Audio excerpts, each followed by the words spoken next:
La máxima en los negocios se fundamenta en oferta y demanda. Durante décadas, el robo hormiga de gasolina en Sinaloa se presentó de la mano de criminales y gobierno. El robo hormiga en Sinaloa pasó actualmente a formar parte de la estructura financiera de negocios que controlan los grupos de narcotraficantes locales. Los choques entre grupos antagónicos por controlar los sitios de ordeña han generado un aumento en la violencia en zonas pobladas por donde pasan los ductos. El negocio del huachicoleo alcanza todas las esferas de gobierno. Actualmente, con la reforma energética que impulsó Enrique Peña Nieto y que avalaron la mayoría de los partidos políticos y sus representantes en las cámaras, en lo que se llamó el Pacto por México, el combustible en cuestión pasó de 12 pesos litro a 19 pesos en tan solo unos cuantos años. Ante este descomunal incremento, la ordeña de combustible se ha convertido en un negocio que genera ganancias de miles de millones de pesos para los grupos que controlan este mercado. El fenómeno es nacional y existen poblaciones en Sinaloa y todo México que casi en su mayoría sus habitantes se dedican a este ilícito. En un país donde el presidente se encuentra señalado de utilizar de manera corrupta e impune este recurso natural vía la dependencia de gobierno que lo maneja, convirtiéndose con esta actitud en el principal huachicolero, las conductas gubernamentales se han convertido en modelos nefastos a imitar por un segmento de la población.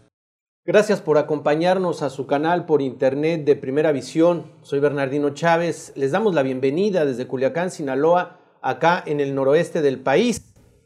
La semana antepasada, bueno, el domingo, hace 2 domingos atrás, se llevó a cabo acá en Sinaloa, en Mazatlán para ser exactos, el Tianguis Turístico 2018, mientras era un búnker. El puerto de Mazatlán, allá estuvo el presidente Enrique Peña Nieto, estuvo también el gobernador de aquí, Quirino Ordaz Coppel, y varios funcionarios tanto de gobierno federal como estatal. Ahí era un búnker. En contraparte, a unos kilómetros, 200 kilómetros para ser exactos, pues había una serie de violencia en donde estuvo presente pues convoys se dice que más de 15 camionetas, imagínese usted, más de 15 camionetas con hombres encapuchados, con fusiles de alto poder, se dispersaron en varias zonas de aquí del centro de Sinaloa, creando un verdadero terror en los pobladores. Hoy vamos a platicar de estas 2 caras que se vivió hace un par de días acá en Sinaloa, y la cara de parte de la violencia y la cara de parte de todo este glamour que se vive entre los empresarios cuando ellos empiezan a hacer eventos rimbombantes que suenan a mucho dinero, a mucho generar inversiones entre ellos, y por otro lado la cara de la ciudadanía, que es una cara de espanto, una cara de terror, y en donde parece ser que a los de un lado no les interesa y a los del otro lado pues no se ve por dónde se pueda parar esto de la violencia. Hoy vamos a tener este tema. Es importante para nosotros que de otros lados del país y del mundo se enteren de qué es lo que realmente está pasando en Sinaloa en relación a esto y al robo de combustible, porque parece ser que ese es el punto central en la violencia que se desató hace unos días. Para ello le voy a presentar a mis compañeros y amigos Alejandro Sicairo Rivas. ¿Qué tal? Un saludo a todos, cuídense. Y Ernesto Saldaña García. Un saludo a Sinaloa y a todo México. Les comento, grupos armados aquí en Sinaloa, en lo que son los municipios de Culiacán, Mocorito y Navolato, pues sembraron el terror en referencia a que llegaron a poblaciones, a poblados de estas sindicaturas y prácticamente sitiaron el lugar. Había convoys de gente armada que estaba, se dice, levantando gente, como acá en el norte, al privar de la libertad a ciudadanos y llevárselos quién sabe a dónde. No hay un registro oficial, las autoridades pues están muy opacas en ese aspecto. Se dice que durante días fue toda una confrontación entre varios hombres armados y sobre todo entre gente que pertenecen al mismo grupo de narcotraficantes acá en Sinaloa. Eso es lo que se corre en la Voz Populi y eso es lo que realmente está pasando acá en Sinaloa. Parece ser que ahora los que manejaban el narcotráfico acá en Sinaloa, el cártel de Sinaloa, pues parece ser que ahora también le va a entrar a lo que es el tráfico de combustible o lo que es el robo de combustible, lo que se llama guachicolero. Aquí en Sinaloa a la gasolina se le dice guachicol. Vas a comprar guachicol, así le llama la gente aquí a la gasolina, la compra de guachicol. Alejandro, pues vemos que mientras en un lugar estaba totalmente bloqueada, inclusive no cualquier persona podía entrar en la ciudadanía, estaba el ejército, estaban las policías federales, estatales, municipales. Por otro lado, se presentaban estos actos de violencia en donde pues se narró en tiempo real lo que pasaba por medio de las redes sociales. Se veían grupos armados, conjuntos de camionetas que iban pasando con gente armada. Se habló de autos quemados, se habló de casas quemadas, se habló de mucha gente levantada, pero de eso se habló en redes sociales y en la Voz Populi. El gobierno dice, es que nosotros pues no sabemos nada de eso porque nadie denunció si hubo levantados más que una sola persona. ¿Cuál es tu diagnóstico, Alejandro, en relación a que por un lado se maneja con ese glamour empresarial y el atraer todas estas inversiones, y por otro lado, abajo del tapete, pues la gente se sigue haciendo toques de queda porque en el Tamarindo, por ejemplo, cerraron hasta las escuelas por miedo a toda esta delincuencia? Es un fenómeno que no hizo crisis en el Tamarindo, sino que ya antes la policía estaba bien informada al respecto. Ya se ha registrado en una parte del centro norte de Culiacán, donde grupos armados, comandos de sicarios, actúan protegiendo el negocio o disputando el negocio del huachicoleo o la venta ilegal de gasolina, ¿no? Gasolina robada. Mira, yo creo que desde antes vinieron señales muy importantes. Yo recuerdo explosiones en las tomas clandestinas de los ductos de Pemex en la Higuerita, Culiacancito y el Tamarindo, durante 2017 y ahora en febrero de 2018 en el Tamarindo, lo cual ya hablaba de una actividad muy organizada de robo de combustible. Los huachicoleros que llegaron a Sinaloa, que no nos conocíamos, pensamos que era una actividad muy concreta del centro y sureste. Incluso del país. el mote de huachicolero nace allá en el centro, Sí, en Puebla, sí, Veracruz, esa zona. Pero te digo, entonces se exhibe ante nuestros ojos que aquí en Sinaloa también está fuerte, pero con una agravante.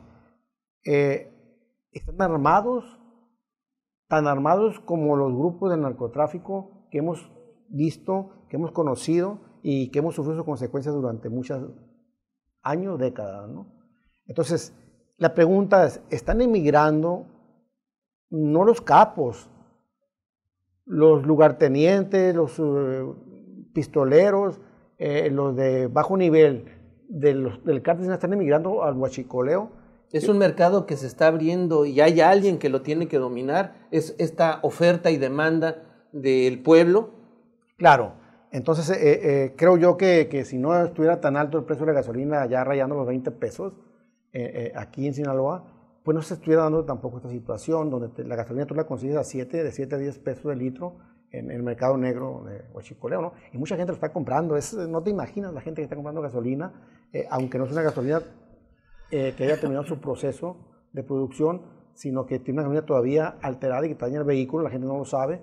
Pero se está dando este fenómeno, ¿no? Hay que destacar que este fenómeno no es nuevo, no surge en el Tamarindo ese día. Es algo que ya estaba encubierto y que ya había bañado gran parte del territorio sinaloense. Lo que pasa es que no lo vimos hasta que fueron y quemaron una casa con un depósito de combustible. No se veía tan obvio como ahora se vio, tan explosivo. Ya habían llegado a sacar el combustible de un domicilio y llevárselo a otro. Ya se habían apuntado con las armas, ya habían levantado gente que no se disciplinaba hacia quien controla ahora este movimiento, esta parte del crimen. Entonces no empezó en el Tamarindo. Ahora el Tamarindo sí vino a despertar la autoridad y a decirnos que en esa franja que hemos mencionado, pues se mueven grupos armados, pero ya no para disputarse el mercado de la droga, ahora para disputarse el mercado del combustible robado, ¿no? Ernesto, pues de lo que decimos es por ejemplo, Culiacancito, Villa Adolfo López Mateos, San Pedro en Mazatlán, Recoveco y Pericos en Mocorito, El Tamarindo, pues como lo dijimos, al menos 15 camionetas, vehículos quemados, encontraron armas de grueso calibre, autos robados, y Genaro Robles Casillas dice, bueno, pues es que a nosotros, el secretario de Seguridad Pública, para usted que nos oye y nos ve, a nosotros nos informaron de esto y la gente veía que de las 5 a las 8 ahí estaban estas personas y ellos llegaban 2 horas después, 3 horas después. O sea, esto ya se había visto del robo de combustible. Cuando llega esto de la exageración en que nosotros tenemos que pagar 20 pesos, se dispara totalmente la oferta del huachicol, de la gasolina robada. Ante eso, yo creo que se despiertan también las conciencias delictivas para decir, hay oferta y hay demanda, alguien tiene que agarrar el control de esto y alguien tiene que poner un cierto orden, ¿no? Porque según, entre ellos eran las disputas, no eran entre autoridades y entre civiles, no, eran entre los que andan acaparando este tipo de delito. Sí. Bueno, aquí hay que establecer las dos situaciones. Primero, lo que viene siendo el negocio en sí y la violencia que se deriva a partir de ese negocio. Para las personas que nos ven, que no son del estado de Sinaloa, El Tamarindo, La Higuerita, Caimaneros, a excepción de Mocorito, todas son zonas rurales, son sindicaturas, son zonas pequeñas de, digamos, pueblos que no tienen más de 5 o 6 mil habitantes, algunos 2 o 3 mil o menos todavía. Y es donde se encuentra, digamos, donde pasan los oleoductos de Pemex.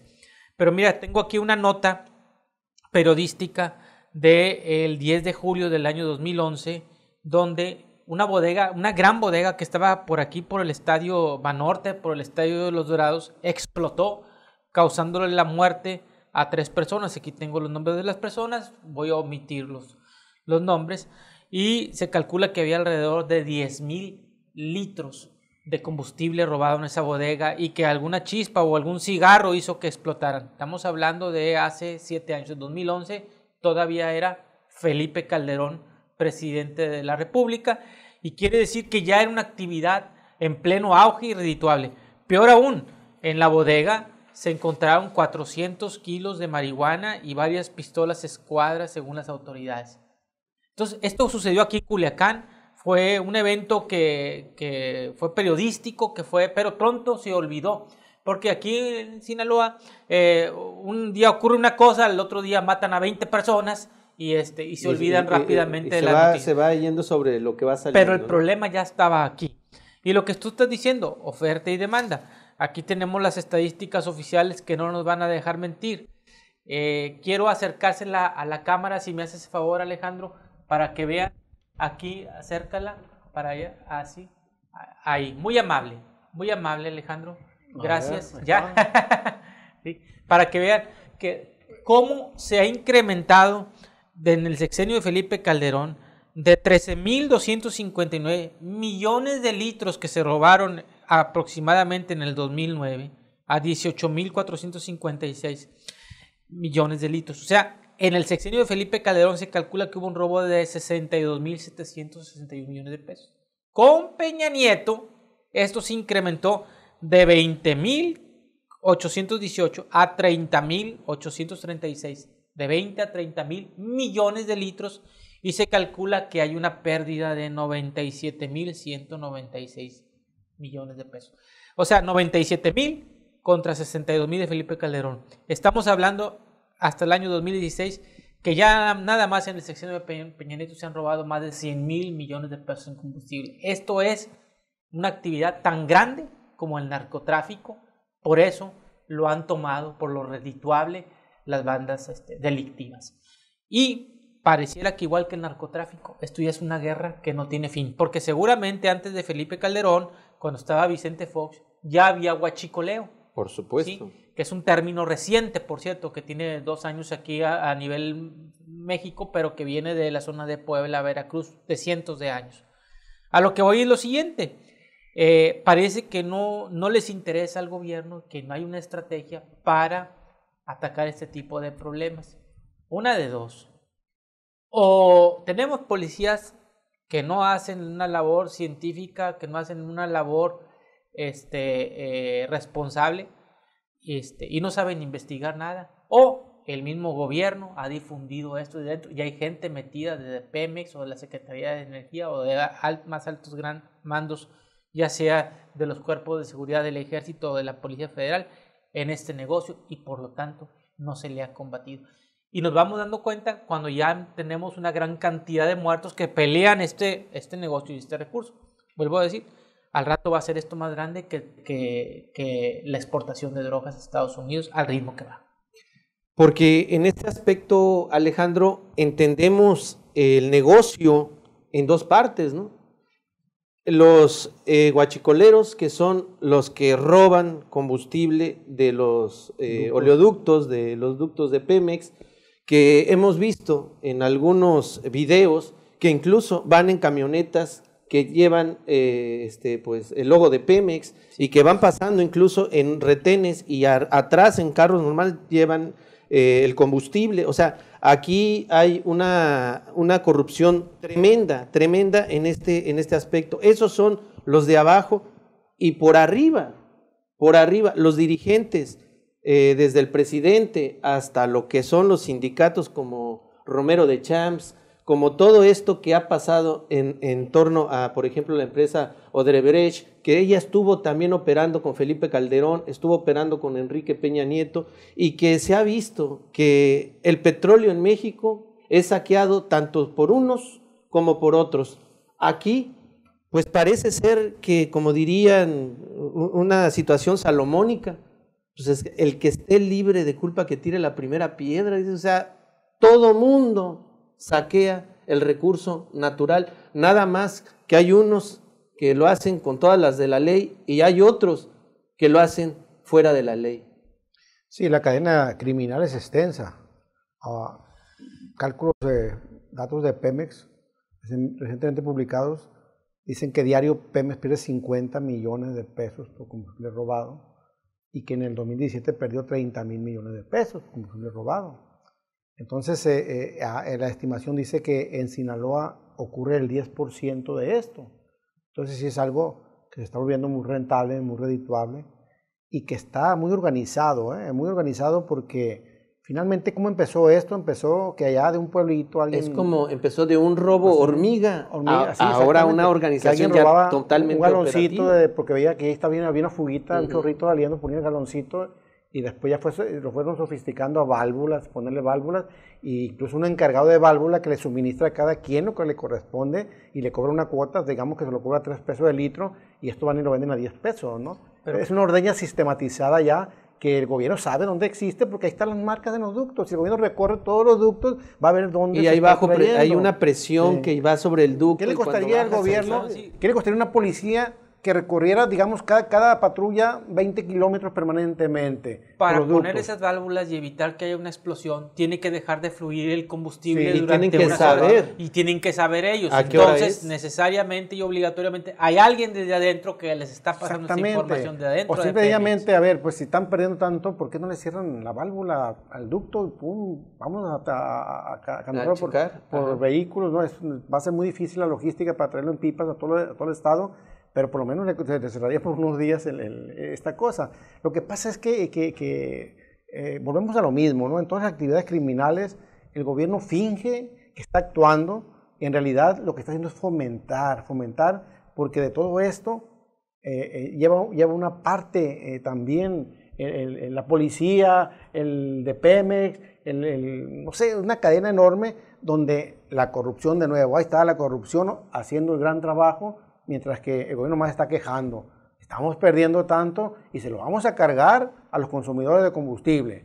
No, porque lo que perdemos no lo va a recuperar Pemex, no, por lo van a pagar nosotros los consumidores de gasolina. No, y en este caso decíamos hace un momento, tú lo dijiste acertadamente para la gente que nos oye en otro lugar, estos lugares donde se dieron los conflictos de esta gente armada, pues son lugares rurales hacia los costados, por ejemplo, del centro norte de Sinaloa, pero 15 camionetas con gente encapuchada y totalmente armada pasaron por lugares donde hay sistema de videovigilancia. Incluso hay una narración que dicen que en la carretera 15 se toparon estas dos células y se agarraron a balazos. Ahí hubo una persona herida que dice la Procuraduría, o ahora lo que es la Procuraduría, que esta persona no estaba en ninguna de los dos bandos, que ella fue un transeúnte,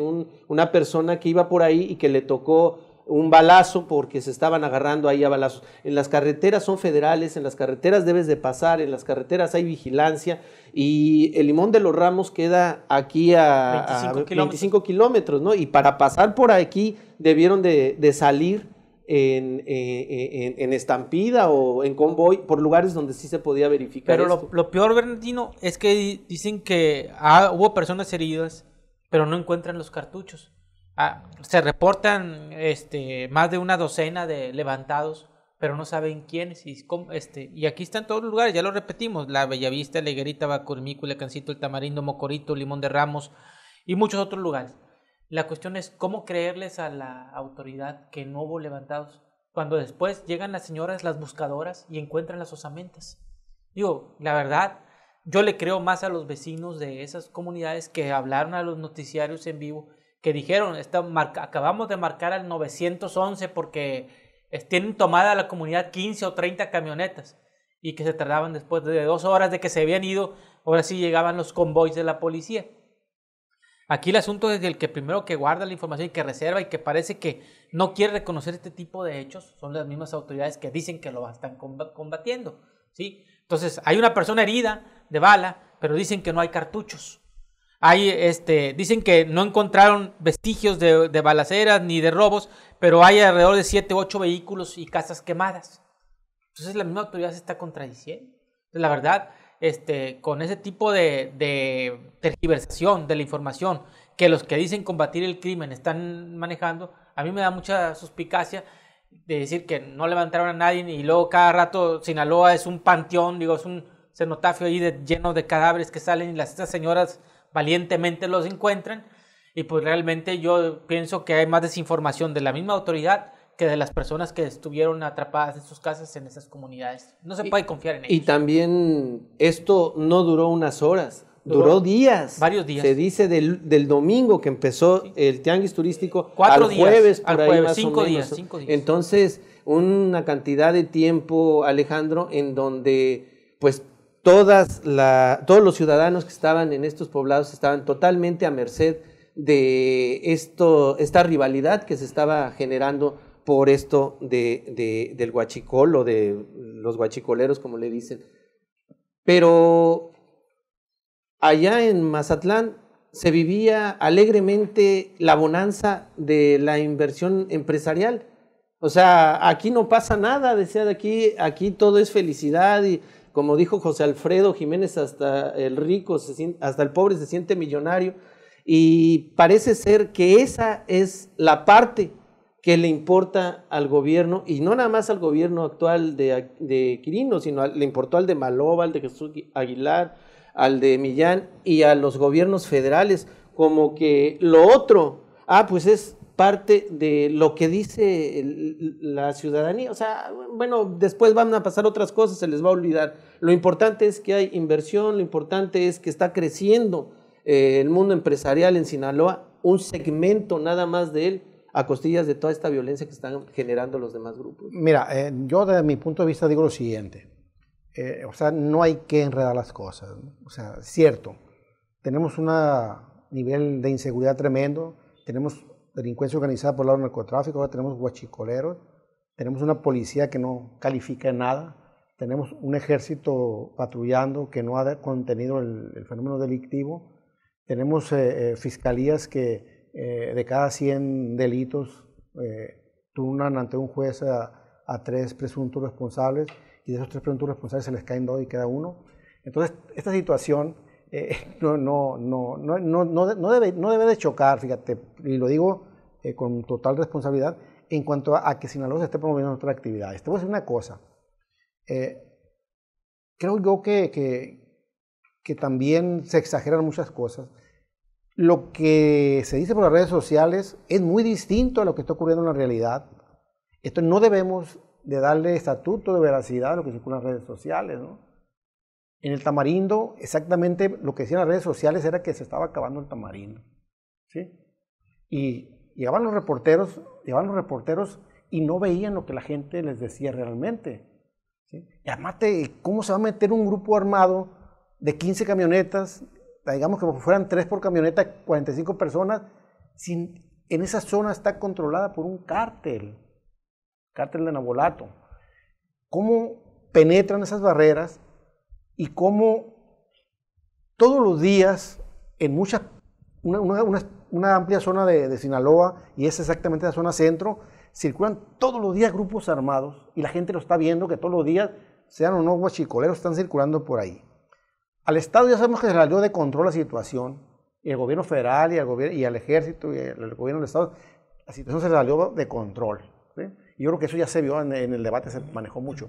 Sin embargo, en lo que estaba pasando, porque yo sí fui testigo ahí en el Tianguis, decían que estaba sitiado Mazatlán, que no sé qué. Yo estuve fuera en la comitiva de gobierno, recorriendo el Tianguis, y me pasé por los Dorado, Alfaro, Malecón. Bendito tú. Yo no vi la presencia del blindaje, no lo vi. Hubo un momento en el blindaje que todo el tiempo ocurre cuando llega Peña Nieto y el Estado Mayor cierra todo, porque está el presidente y tiene miedo de que haya un atentado contra el presidente, ¿no? Pero de ahí para allá, yo veía a los chinos, rusos, japoneses paseándose por el Malecón y no traían guarura, no traían guardaespaldas, ¿no? Entonces yo digo, mira, hay que separar las realidades, ¿no? Sí, el gobierno no se debe de paralizar por lo que está ocurriendo acá en otras regiones, ¿no? Pero tampoco se debe de desresponsabilizar. Debe de asumir que paralelamente, mientras corre Sinaloa por mejores oportunidades de desarrollo, también debe de correr los sinaloenses por mejores condiciones de seguridad, ¿no? Pero yo, ¿por qué aterrizo nada más? No todo lo que se dice en las redes sociales está ocurriendo como se dice en las redes sociales. Hay que tener mucho cuidado con eso, porque finalmente nosotros ya tenemos, los ciudadanos, el instrumento para comunicar, pero no tenemos el conocimiento ni la preparación profesional para comunicar. Entonces sembramos miedo, esparcimos miedo, que está Tamarindo, está quemando. Y eso. Fue un grupo de criminales que llegó y quemó un depósito de gasolina, porque no estaba dentro del control de ellos, y así como las narcotiendistas que no están controladas también mandan y las tumban, fueron y tumbaron eso, ¿no?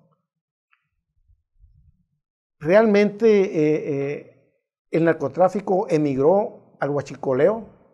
Yo dudo que el huachicoleo le deje al narcotráfico las ganancias y los mercados internacionales que tiene con el trasiego de drogas, ¿no? Entonces, creo que es una parte del narcotráfico que quedó descuidada con la extradición del Chapo y con la baja intensidad que tiene ahorita el cártel de Sinaloa. Están descuidados, no tienen chamba, entonces están emigrando no solo al huachicoleo, sino a otro tipo de delitos. Así pasó con los Zetas, y luego se atomizaron y fueron peor todavía de lo que, porque ya no había control de esos pequeños grupos. Tienen que ponerle atención ahorita al huachicoleo. Y ahí es más fácil controlar el huachicoleo porque es un solo producto que tiene el monopolio Pemex de ese producto. Entonces, ¿quién le toca cerrar las válvulas? Pemex. Pero no las han cerrado. Sí, no, y yo lo que sí quisiera aquí nada más puntualizar en mi punto de vista personal es de que es cierto, o sea, es cierto, hay una violencia generada, la conocemos. Cuando un servidor se refiere a redes sociales, es lo que tú puedes ver en videos, ¿no? Y lo que tú ves en videos es gente armada que está pasando de un lugar a otro, ¿no? Más allá de eso, durante el programa jamás se mencionó que hay un terror dado en este sentido, porque las redes sociales tiene uno que tener mucho cuidado, pero lo que sí puedes ver es lo que puedes juzgar a título personal. En este caso, se manejó, muchos videos se vieron gentes armadas y se vieron este tipo de violencia. Ahora, lo que está pasando en relación a que hay una inversión importante de empresarios y todo esto, por supuesto que es importante. Los mismos sinaloenses somos los que estamos poniendo toda esta infraestructura, debe de ser importante para nosotros. Pero más allá de eso, hay que recordar que hace años, cuando empezaron a matarse y se mataban entre ellos los que eran narcos y que eran eso, lo dijimos incluso, no nada más de primera, en los programas lo habíamos dicho, es que si la violencia sigue así generándose, al rato van a matar presidentes municipales, van a matar diputados, van a matar políticos, porque antes no se mataban políticos, antes nada más se mataban narcos. Ahora está lleno de ejecuciones de políticos, de todas estas cosas. Ahora vamos a cortar las manos. No, y aparte, ¿no? Si sigue esto, y yo se lo comento a usted, y no es que tenga uno una bolita mágica, sino que has visto en la historia cómo se ha generado todas estas repercusiones. Si sigue la violencia, en algún momento, si sigue así la violencia, va a alcanzar también a todos esos que son empresarios, que andan con tanto. A eso me refiero en el sentido de que tienes que entender que la seguridad es para todos y no nada más para un segmento, ¿no? A eso me refiero. Lo de que pasó con esto en el Tamarindo, yo creo que como dijo Hopper, es control. Hay que tener un control de la plaza. No cualquier hijo de familia, no cualquier hijo de vecino va a empezar a ordeñar algo si no hay permiso de los que están en el poder y los que están generando ese control. Creo que es ese mi punto de vista. ¿Cuál sería tu punto de vista? Bueno, yo aclarando lo del Tamarindo, fue llamadas que hicieron en vivo a varios programas noticieros, la misma gente diciendo que habían hablado el 911, fue lo que comenté, y que no había llegado la policía, ni estatal, ni federal, ni local, y llegó 2 horas después, mientras esos grupos se paseaban libremente por ahí. Eso era lo que quería aclarar. Mi punto de vista es complementario a lo que ya dijeron ustedes. Yo creo que ya se dijo todo aquí.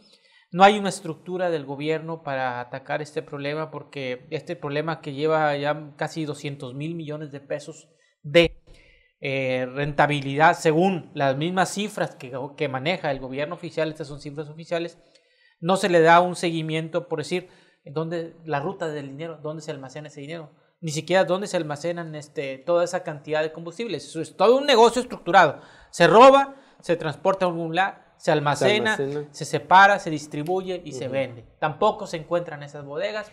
A lo mejor el gobierno está muy, muy interesado en no encontrarlas nunca. Lo más probable, la explicación es que también llevan su tajada. Y ya mi conclusión final es pues, que al final de cuentas los ciudadanos tenemos el control de a quién le compramos el combustible. Ahorita desgraciadamente está muy alta la gasolina, pero tampoco esa es excusa para decir voy a comprar huachicol.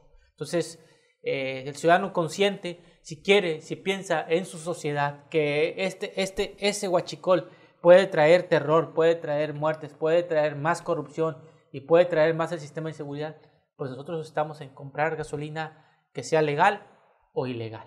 En nosotros está. ¿Cuál sería tu comentario final, Alejandro? Mira, yo coincido con Ernesto, para cerrar, de que estas dos imágenes de la serpiente devorándose a sí misma y el efecto boomerang, ¿no? O sea, finalmente existe el huachicoleo porque hay quienes compran la gasolina y no ocupas tener un sistema de investigación tan acabado. Tú ve a comunidades, yo tengo una lista de comunidades donde puedes ir y preguntar dónde venden combustible barato y ahí te dicen dónde los venden. Todos en este pueblo vendemos. Entonces, en algunos lugares sí. O sea, así ha llegado, ¿no? Ahí van los de las empresas de transporte de trailers, va mucha gente y agarra unas pipas y las cargan, ¿no? Pero no se ve. Pero sin embargo, ¿quiénes somos finalmente? ¿Quiénes somos los que recibimos finalmente la violencia de todo esto? Somos los ciudadanos, los mismos que estamos comprando combustible robado, porque si no lo compráramos no existiera el negocio. Así es. O sea, ahí se cortaba el negocio de taco, oferta-demanda, pero finalmente nosotros, aparte de que somos los que consumimos la gasolina robada, nosotros también consumimos la violencia que está generando esto y que no dudo que se va a ir a niveles mucho más altos, porque el decaimiento del narcotráfico, por muchas razones, va a impactar en el fortalecimiento de otras actividades ilícitas y una de ellas es el huachicoleo. Estamos llegando al final de este programa, nada más le comento, ayer se detuvo a un presunto homicida del periodista de acá de Sinaloa, Javier Valdés.